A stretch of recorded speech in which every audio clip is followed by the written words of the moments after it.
It's your friendly One Choice Appliance Tech, and today we're going to be working on a side-by-side stainless steel 2014 Frigidaire refrigerator that had a cooling issue. I identified the leak here at the evaporator. I'm spraying some bowl solution here to see, just to make sure that I found where exactly the leak was. And there it was, right up under the compression fitting, up under the heat shrink there. Pretty good size leak. So what I'm going to do here is I'm going to show you guys how to repair it today instead of replacing. So once I identified the leak, I went over to the back and I'm going to remove my filter dryer, and I'm also going to remove the process stub on the compressor. And the reason I'm doing that is because I'm going to replace the filter dryer, and I'm also going to put a permanent tap on the compressor, which makes it a lot easier to charge, just to deal with it anyway. Some people just put what you call piercing valves on there, but I won't do that. If I'm going to do this job, I'm going to do it right. And as you can see right there, I had a small little explosion because I forgot to put a pinhole in the process stub there to release the pressure off the compressor. So sometimes people don't want to show you your mistakes, but I'm going to show you mine. So that was a major mistake right there that could have went sideways, but good thing I had wet rags right there and I just stuffed everything out. So everything was okay. Always wear your safety glasses. Here I am putting in the process stub. Like I said, I'm gonna solder one in, and here I am soldering in.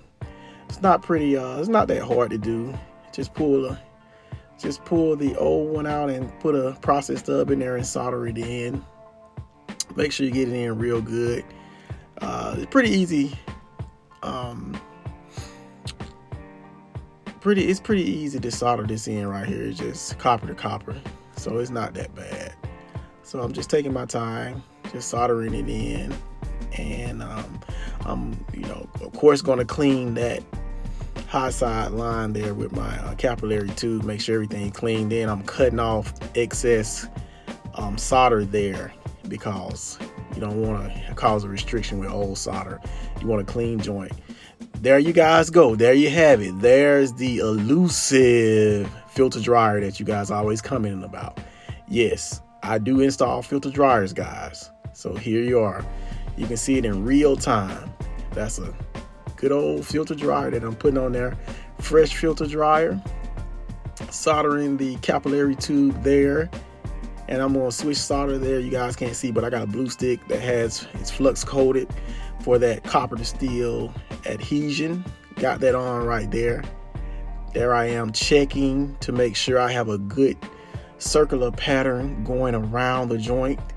I like to check those joints, even though I've been doing it a long time. It's very good to check, and also to clean. See, I'm showing you guys everything today. I'm pretty sure you're going to be guys commenting and saying, hey, you didn't do something, but this is what I do to make sure that this is a good job that's a well done repair. So I'm cleaning up my solder and making sure everything's good, putting my process stubs valves back in there, so that I can what I'm going to do next, I'm going to put a pressure test on the unit once I do the repair. So what I like to do is, once I identify the repair, I go ahead and go to the back and do the things I like to do in the back, which I just showed you guys. And here I am right here. I'm cleaning off that aluminum right there, making sure that spot that I'm about to repair is going to be nice and clean, and I get good adhesion. Now this is the product that I'm using. This is a epoxy based,